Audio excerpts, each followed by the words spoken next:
baada kumhimidi Allah subhanahu wa ta'ala na kumsalia na kumsalimu mtume wetu Muhammad sallallahu alayhi wasallam,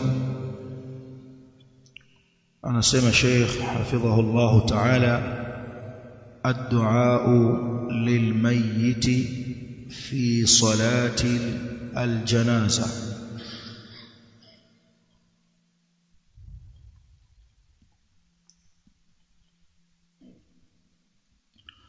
Dua ya kumuombea mayit katika sala ya jeneza.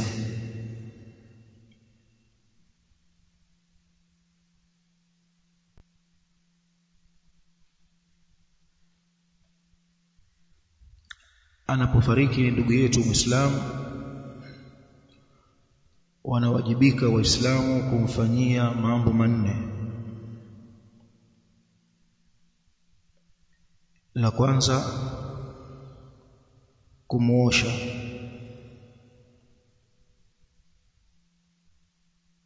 akaoshwa vizuri,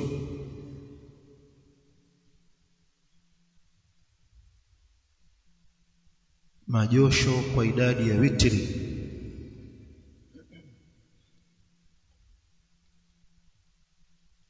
ya imma mara 3 au mara 5 au mara 7.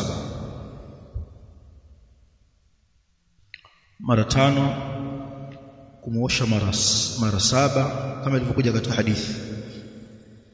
Mosheni alipofariki binti wa Mtume sallallahu alaihi wasallam, Mtume akamwambia mosheni mara 3 au mara 5 au mara 7, in ra'aytunna dhalik, kiona kwamba kuna umuhimu wa kuendeleza josho, bima'in wa sidrin, kwa maji pamoja na majani ya mkunazi. Almuhim, hili ni jambo la kwanza la wajibu kwa Muislamu kumfanyia ndugu yake Muislamu anapokufa, kumuosha. Hilo la kwanza. La pili, kumkafini. Al-kafan, kumkafini maana yake ni kumvisha sanda.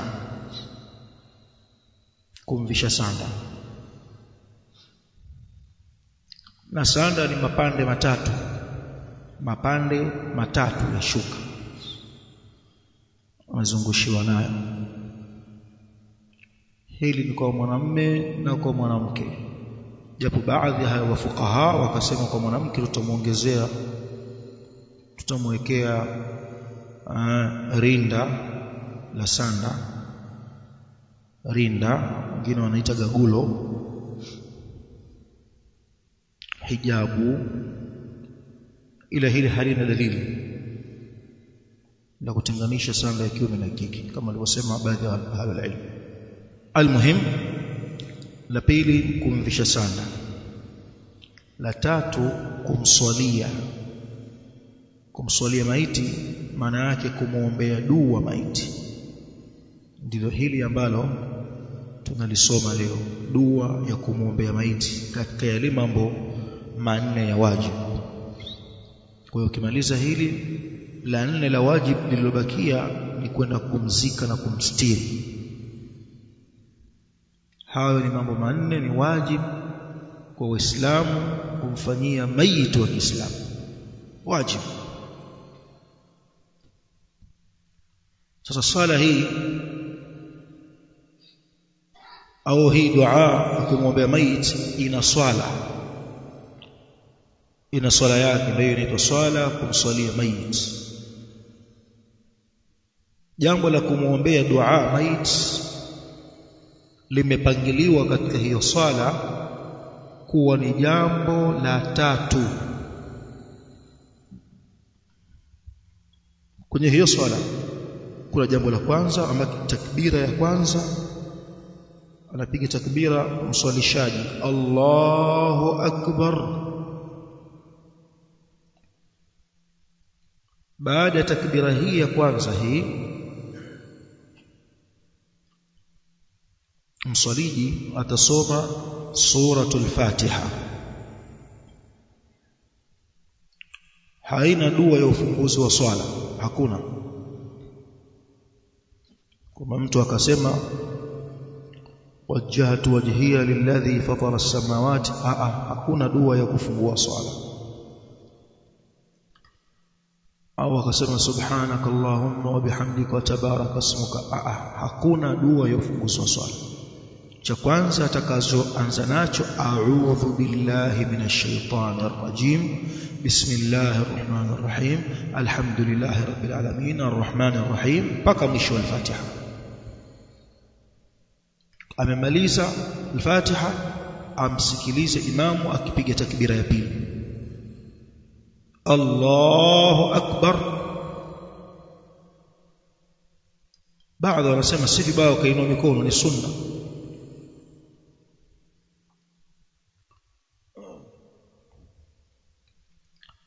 Baada ya takbira ya pili, kinachokuja ni kumswalia mtume sallallahu alaihi wasallam. Allahumma salli ala Muhammadin wa ala ali Muhammadin kama sallaita ala Ibrahim wa ala ali Ibrahim innaka Hamidum Majid wa barik ala Muhammadin wa ala, mpaka mwisho. Kisha inakuja takbira ya tatu, Allahu akbar. Hapa sasa ndipo inapokuja hii dua yetu tutakayosoma. Maana baada ya takbira ya tatu kinachofuata ni kumwombea dua yule maiti, maombi juu yake tunamwombea. Ndio haya ambayo tutayasoma leo. Alafu baada ya takbira ya tatu, takbira ya nne inafuatiliwa na salamu. Assalamu alaykum wa rahmatullah, assalamu alaykum wa rahmatullah.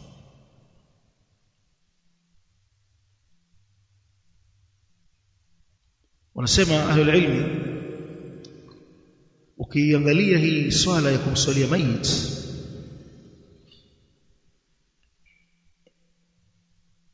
imetaja haki kuu tatu. Katika haki kuu tatu kuna haki ya Allahu, kisha ikafuatiliwa na haki ya mtume sallallahu alayhi wasallam, kisha ikafuatiliwa na haki ya mayit. Haki ya kwanza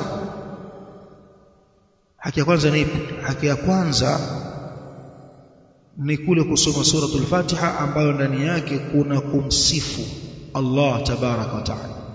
Tumetanguliza haki ya Allah, kwanza tunamsifu Mola wetu, alhamdulillahi rabbil alamin, sifa zote njema anastahiki Allah, Mola wa walimwengu wote. Arrahmani arrahim, mwingi wa kurehemu, mwingi wa rahma, mwenye kurehemu. Maliki yaumiddin, mwenye kumiliki siku ya malipo. Tunamsifia Allah kwa sifa zake kemkem.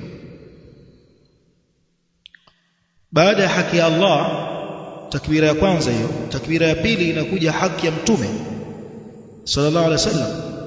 Haki ya mtume tunamswalia, Allahumma salli ala Muhammadin. Tumeelewana vizuri hapo? Tunakwenda ngazi kwa ngazi. Tumeanza ngazi kuu kumsifu Allah, kisha ikafuatiliwa na ngazi ya kumsifia mtume sallallahu alaihi wasallam na kumswalia, kisha ikaja sasa ngazi ya tatu, ndio sasa tunamwombea dua huyu ndugu yetu. Tumetanguliza la Allah, kisha la mtume sallallahu alaihi wasallam, kisha la huyu ndugu yetu Muislamu. Hili linafanana na tashahudi kwenye swala. Tashahudi kwenye swala inakuwaje? Tashahudi kwenye swala tunaanza at-tahiyatu, ndio, lillahi was-salawatu wat-tayyibatu, assalamu alayka. Tumeanza at-tahiyatu lillahi was-salawatu wat-tayyibatu, sawa. Tumemsifia Allah hapo, afu tunamsifia mtume, assalamu alayka ayuha an-nabiy wa rahmatullahi wa barakatuh. Alafu unakuja wewe sasa mwanadamu wa kawaida, assalamu alayna wa ala ibadillahi as-salih. Vivyo hivyo ngazi hizo utazikuta kwenye kumswalia mayit. Tunaanza al-Fatiha, as-salatu ala an-nabii, kisha dua lilmayit. Dhahiri kwa haki zimetajwa katika mpangilio huo.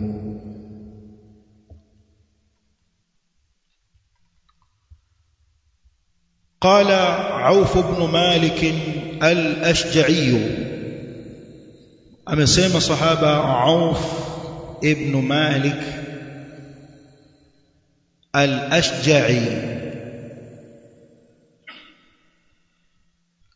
رضي الله عنه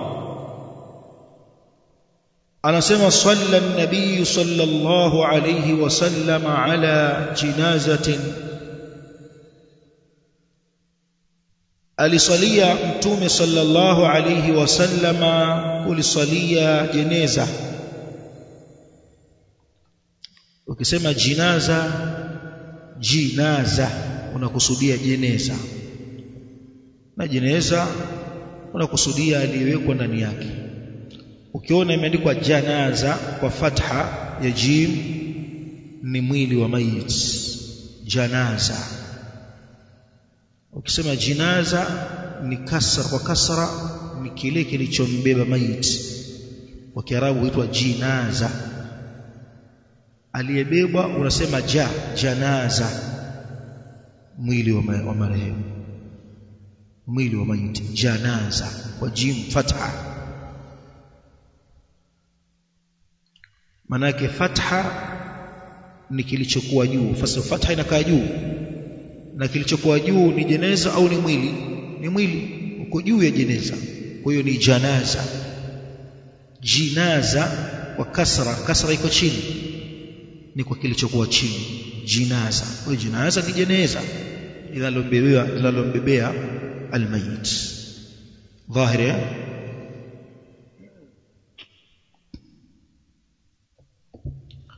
Anasema Auf sahaba huyu radhiallahu anhu, fahafidhtu min duaihi, nikahifadhi mimi miongoni mwa dua zake. Kwa kuwa min hapo wanasema ahlul ilmi yarhamukallah, min hapo wanasema litab'idhi, inafidisha baadhi. Fahafidhtu min duaihi, nikahifadhi miongoni mwa dua zake alizokuwa akizisoma pale anapomswalia mayit. Wa huwa yaqul, ilhali nikamsikia anasema, Allahumma ighfir lahu warhamhu wa'afihi wa'fu anhu wa akrim nuzulahu wa wassi' mudkhalahu واغسله بالماء والثلج والبرد ونقه من الخطايا كما نقيت الثوب الأبيض من الدنس وأبدله دارا خيرا من داره وأهلا خيرا من أهله وزوجا خيرا من زوجه وأدخله الجنة وأعذه من عذاب القبر ومن عذاب النار. رواه مسلم. haya ndio maneno aliyomsikia akiyasoma. Hii ndio dua ya kumwombea yule marehemu mayit. Nini maana maneno haya? Allahumma, ewe Allah, ewe Mola wetu wa haki, ighfir lahu, msamehe huyu. Maana tutamwombea msamaha. Kwa nini? Kwa sababu huyu ni binadamu, na mwanadamu ni mkosefu. Alimkosea huyu Mola wake huyu. Hakuna ambaye hakosei, na huyu huenda alimkosea Mola wake. Muongo atakayesema hajawahi kumkosea Mola wake, muongo. Allahumma ighfir lahu, ewe Mola wetu wa haki, msamehe huyu kwa kumfutia yale makosa yake. Warhamhu, na mrehemu kwa rahma zako. mkubalie taa zake.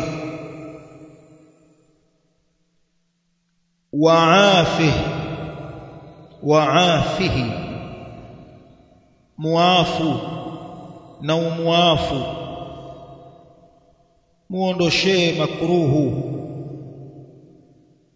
Muafu kwa kumuondoshea makruhu, yani muondoshee machukizo yanayochukiza. Muafu, wa'fu anhu, na umsamehe kutokamana na makosa ambayo ameyatenda na mapungufu aliyoyafanya katika utiifu. Mwanadamu haepukani na hili, dhambi atazichuma, na katika yale mambo ya utiifu aliyoambiwa afanye kumtii Mola wake kutakuwa na vipungufu tu anavyo hapo. Samehe, wa'fu anhu.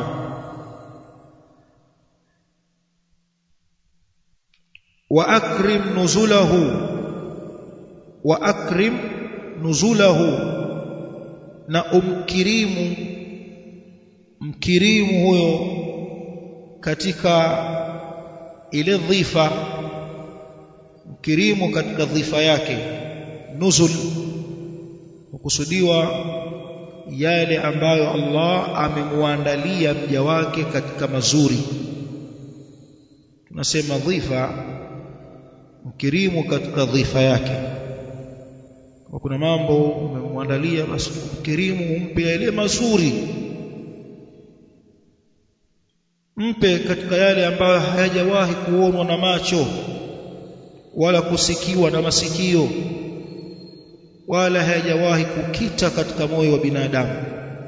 Haya ndiyo mambo ya peponi. Vitu vya peponi havijawahi kuonwa.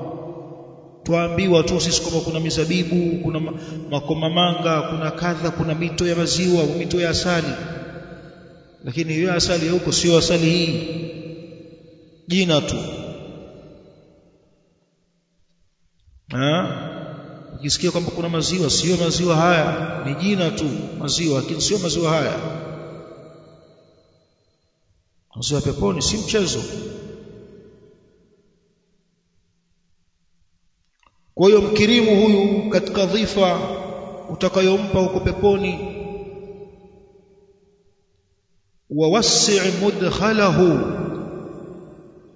mtanulie kaburi lake. Mudkhala hapa kwa maana sehemu anayoingizwa. Na aingizwa wapi huyu? Anaingizwa kaburini. Mudkhal ni sehemu mtu anayoingiziwa. Wawassi' mudkhalahu, mtanulie kaburi lake liwe kubwa. Na sababu Uislamu mtiifu akiwekwa kwenye kaburi na udogo wake lile kaburi ambalo mnaliona pale kwenye ule mwanandani, lakini hutanuliwa lile kaburi. Allah ananiambia ardhi itanuke kule chini, asiwe amebanwa, kulinanuliwa kwa urefu wa upeo wa macho yake. Upeo wa macho yako ni kule unapoishilizia kuona.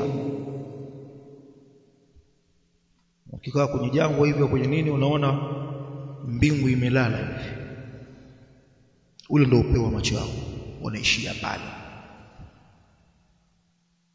Na ukienda sasa pale mbingu imeinama ile, nataka nifike pale niangalie inavyoinama. Ukifika pale unaambia iko kule, imeinama kule. Ukienda kule utafika China. Iko vile vile. Allahu almusta'an. Kwa hiyo kwa upeo wako wa macho utanuliwa kaburi lake. Ama mtu mujrim muovu, kaburi linambana.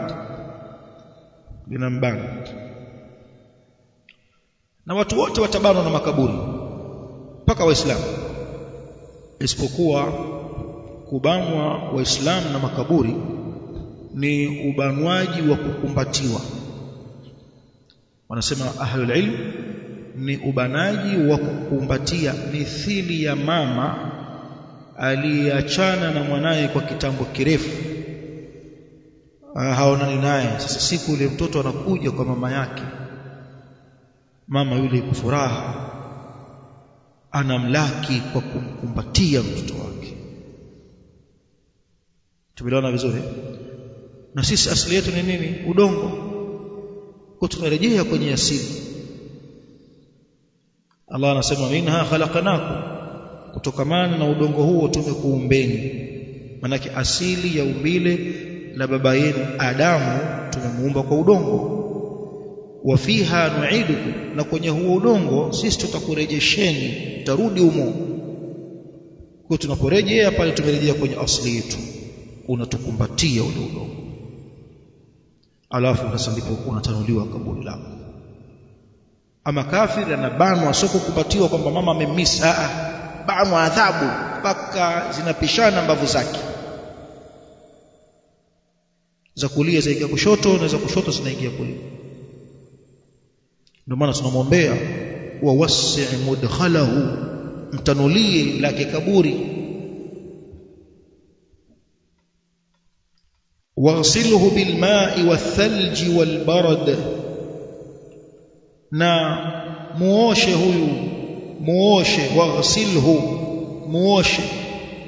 muoshe sio kwamba tunamuomba Allah alete maji pale amwagie, muoshe kwa maji, yani mtakase, atakatike, atakasike, atakate.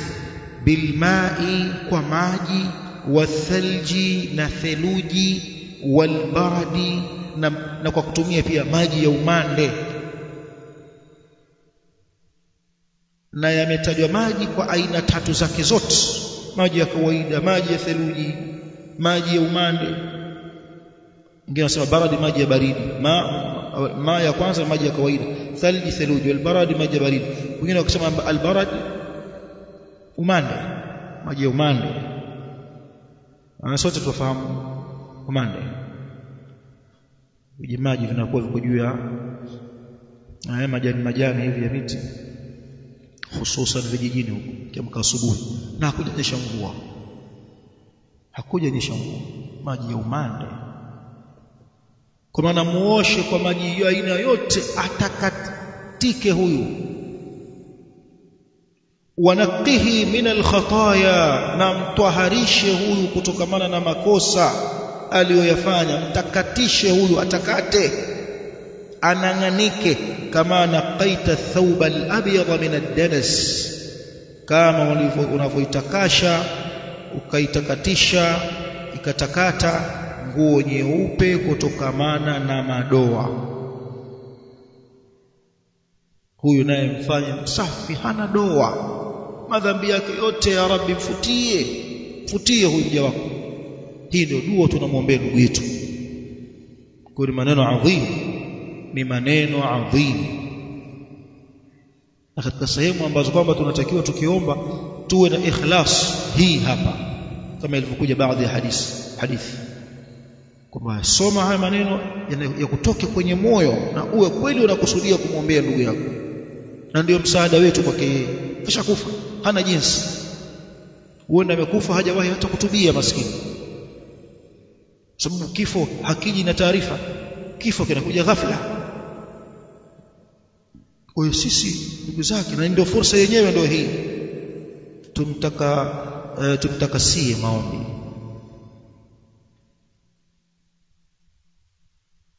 Wa abdilhu daran, na mbadilishie huyu makazi, mbadilishie makazi, nyumba, mbadilishie daran, nyumba, mpe nyumba, khairan min darihi, ambayo ni bora zaidi kuliko nyumba yake aliyokuwa nayo.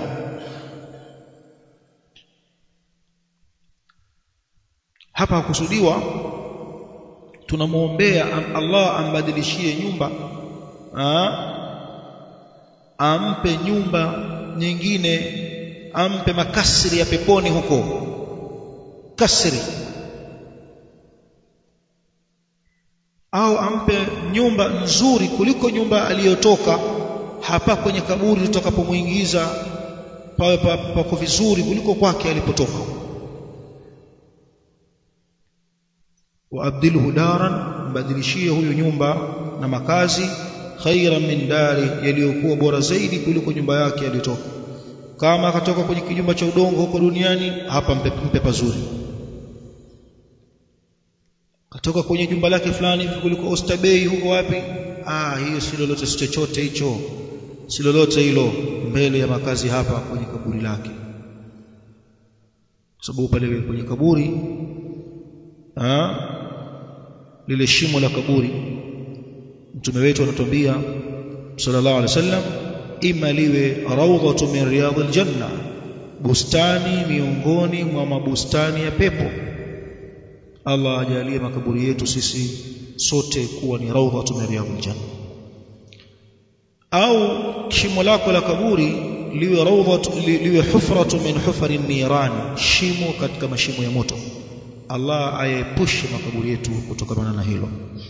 Kwa hiyo pale likiwa ni rawdhatu min riyadil janna, yani bustani katika mabustani ya pepo, huwezi kufananisha na sehemu yoyote nzuri hapa duniani, huwezi.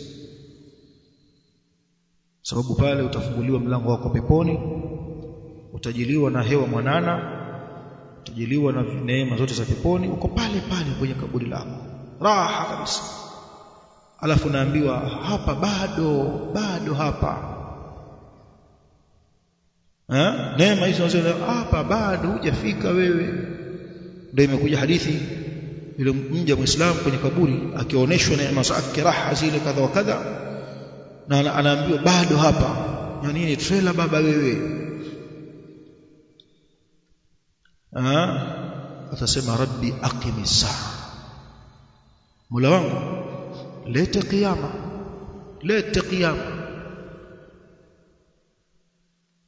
Manake ikiwa hapa liko hapa mambo hivi, kiyama nakija,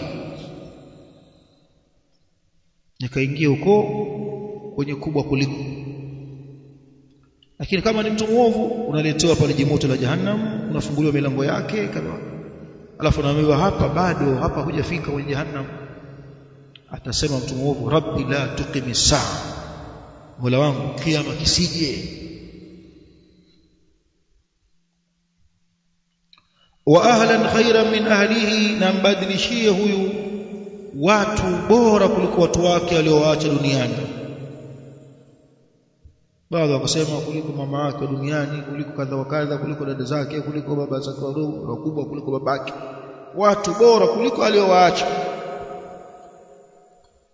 Wengine wakasema watu hapa hukusudiwa al-khadam, watumishi. Badilishie huu, umpe watumishi wazuri kuliko wale walioacha duniani. Wa zawjan khayran min zawjihi, na umpe mke bora zaidi kuliko mke wake aliyemwacha duniani huko. Huyo mpe mke mzuri wa kihurul ain, hurul ain, hurul ain, ambao wana uzuri kabisa, wameumbwa na Allah. Allah kawasifu katika suratul Rahman, hurun maqsuratun fil khiyam, kawasifu kana kwamba ni lulu na marijani, kawasifu kwenye Qur'an. Lam yatmithunna insun qablahum, wala hajawahi kuingiliwa, sina watu wala na majini, mabikra kabisa. Hurlaini wanasema akitema mate yake kwenye bahari, katema mate tu Hurlaini kwenye bahari, ile bahari inabadilika ladha, badala ya kuwa ina maji yale ya chumvi na kwa maji matamu kabisa, mate ya Hurlaini. Ni mchezo. Hurlaini wazuri wameitwa hurun, wingi wa neno haura, wameitwa ainun, wingi wa neno aina. Akiwa mmoja anaitwa aina, akiwa mmoja anaitwa haura. Haura ni mwanamke mwenye weusi kwenye macho yake pembeni, ya weusi wa asili, hajapaka wanja, hajapaka wanja, weusi wake wa asili. Ukimwangalia wanja mambolea yule, hajatia wanja. Haurao aina, ana macho mapana hivi, jicho zuri kabisa.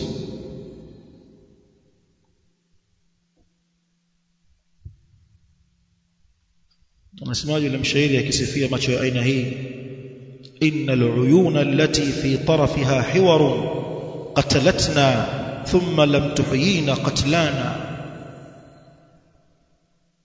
hakika yale macho ambayo pembezoni mwake kuna weusi, yale macho yanatuua alafu hayatuhuishi kifo chetu.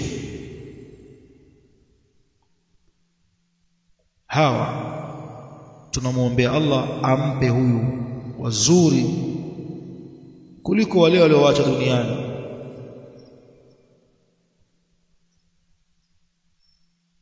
Na hili anaombewa mwanamume kipande hiki, sababu mwanamume anaruhusiwa kuwa mke zaidi ya mmoja.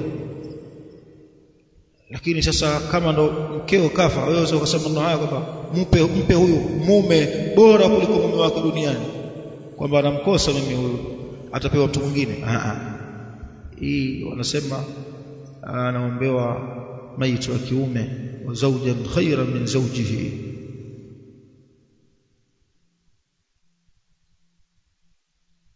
Wa adkhilhu aljannata, na muingize peponi huyu, yani mwanzo pasi na kuwa na maswaibu tena huko, watu wakifufuliwa huyu mtie peponi.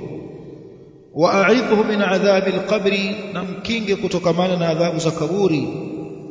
Na hii ni dalili kwamba kumbe kaburini kuna adhabu. Hii ni dalili kwamba kaburini kuna adhabu. Wa a'idhu min adhabi alqabri, mlinde huyo na umchunge kutokamana na adhabu za kaburi. Kisha wakatofautiana ahlul ilm, je, adhabu ya makaburini ni kwa mwili wa marehemu, unaadhibiwa mwili wake, au inaadhibiwa roho yake, au vinaadhibiwa vyote viwili kwa pamoja, roho na kiwiliwili? Wakatofautiana ahlul ilm.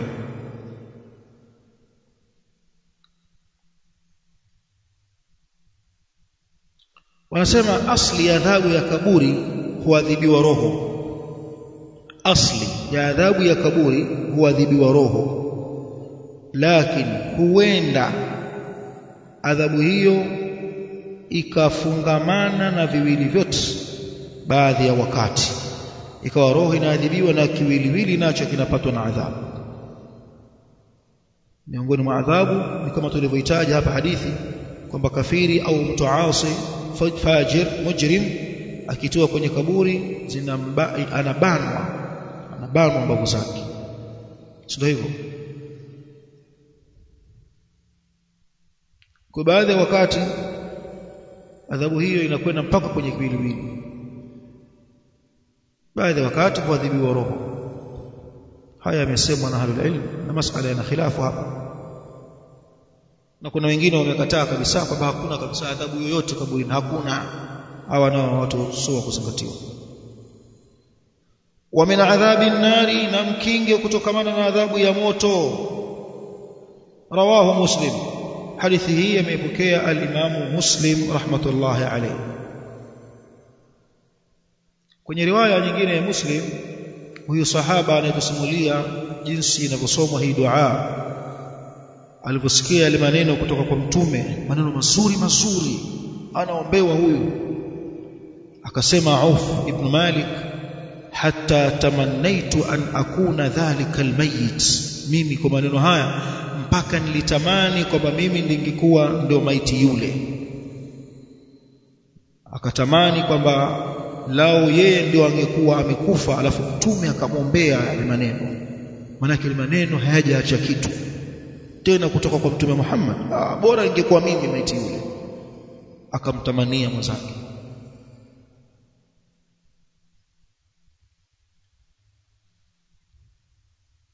Baadhi ya ilmu wanaonelea kwamba yafaa kumwombea lolote, sio lazima usome hizi dua zilizokuja katika hadithi. Baadhi ya fuqaha wanaonelea hivyo, lakini wanasema lililokuwa bora zaidi ni kumwombea maiti kwa yale yaliyopokelewa kutoka kwa Mtume Muhammad sallallahu alaihi wasallam.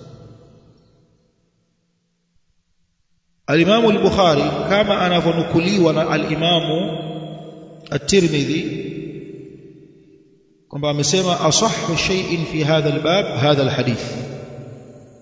Dua za kumwombea maiti ziko nyingi, bora iliyoswihi zaidi katika masala ya kumwombea maiti miongoni mwa zile dua iliyoswihi zaidi ni hii hapa tuliyosoma hapa. Na ndio maana Sheikh Abdul Muhsin Al-Qasim akaitaja hiyo peke yake katika kitabu chake. Hii ndio iliyoswihi zaidi. Kwa maana nyingine pia zimeswihi, lakini hii ni zaidi katika masala haya. Amesema nani hayo? Al-Imam Tirmidhi akimnukuu Muhammad ibn Ismail ambaye ni al-Imam al-Bukhari. Lakini kama zimekuja nyingine pia, basi wanaozuoni wanasema inapendeza ukawa unabadilisha maiti huyo kimswalia soma dua hii, maiti huyo soma dua hii, na zote zimetoka kwa Mtume sallallahu alaihi wasallam. Na miongoni mwa hizo tuisome haraka haraka bila kuitafsiri, ili nayo muingize kwenye kumbukumbu zenu na muhifadhi. Ni ile iliyopokelewa na al-Imam Ibn Majah na al-Imam al-Baihaqi na al-Imam Abu Daud na al-Imam Tirmidhi na wengine kutoka kwa Abu Huraira kwamba Mtume sallallahu alaihi wasallam alikuwa idha salla ala janaza, anapomsalia mayit yaqul, alikuwa akisema, manake dua nyingine hiyo, Allahumma ighfir li hayyina wa mayyitina wa shahidina wa ghaibina wa saghirina wa kabirina wa dhakarina wa unthana. Allahumma man ahyaytahu minna fa ahyihi ala al-islam wa man tawaffaytahu minna fatawaffahu ala al-iman. Allahumma la tahrimna ajrahu wa la tudhillana ba'dahu. Tutoe tafsiri kwa haraka. Allahumma ghafir li hayyina, ewe Allah tunakuomba wasamehe waliokuwa hai katika sisi, wa mayitina, wasamehe maiti zetu, wa shahidina, wasamehe waliohudhuria katika sisi, wa ghaibina, wasamehe wasiokuwepo miongoni mwetu, wa saghirina, wasamehe watoto wetu, wa kabirina, wasamehe wakubwa zetu, wa dhakarina, wasamehe wanaume wetu au wakiume wetu, wa unthana, wasamehe wakike wetu. Allahumma, ewe Mola wetu wa haki, man ahyaitahu minna, yeyote utakayendelea kumpa uhai na uzima katika sisi, fa ahyihi ala alislam, mpe uhai huo akiwa katika mazingira ya dini ya Kiislamu. Wa man tawaffaitahu minna, na yeyote unayemfisha miongoni mwetu, fatawaffahu ala al-iman, mfishe katika misingi ya imani iliyokuwa sahihi. Allahumma, ewe Mola wetu wa haki, la tahrimna ajrahu, usitunyime malipo yake huyu, usitunyime. Manake sisi tukiyafanya haya kwa ndugu yetu kuna malipo umetuwekea, tukimuosha, tukifanya kadha, tukimkafini, tukimsalia, tukenda tukamzika, kuna malipo kede umetuwekea.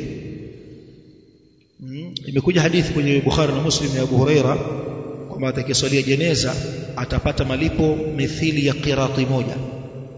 Atakayemsalia mayit alafu akamsindikiza mpaka kaburini anapewa malipo qirati mbili. Wakauliza masahaba, qirati mbili ni nini katika hayo malipo? Mtume akasema sallallahu alaihi wasallam, ni mtu anapewa malipo mengi makubwa mithili ya milima miwili. Mithili ya milima miwili. Mdogo wa hiyo milima ni kama ule mlima wa Uhud kule Madina. Sasa tazama mlima wa Uhud. Huenda wewe hujui kufika Madina, lakini ingia kwenye Google yako, andika Uhud Madina, alafu angalia ule mlima wa Uhud, urefu wake na upana wake, alafu uambie kwa kumswalia maiti unapewa malipo kama yale. Kwa bila shaka malipo makubwa kabisa. Sasa tunamwambia Allah, la taharimna ajrahu, ustunyime ujira wake huyu, wala tudillana ba'dahu, wala usitupotoshe tukapotea tukafanya upotevu baada ya kuondoka kwake. Kwa maana tukishamzika huyu mambo yake, usituletee ya Rabb mtihani wa sisi kutokuelewana, kutokupatana tena. Naelewa vizuri hapa? Wangapi wanapasuana kiudugu na kifamilia baada ya kumzika mtu wao fulani, wanagombania mali zake.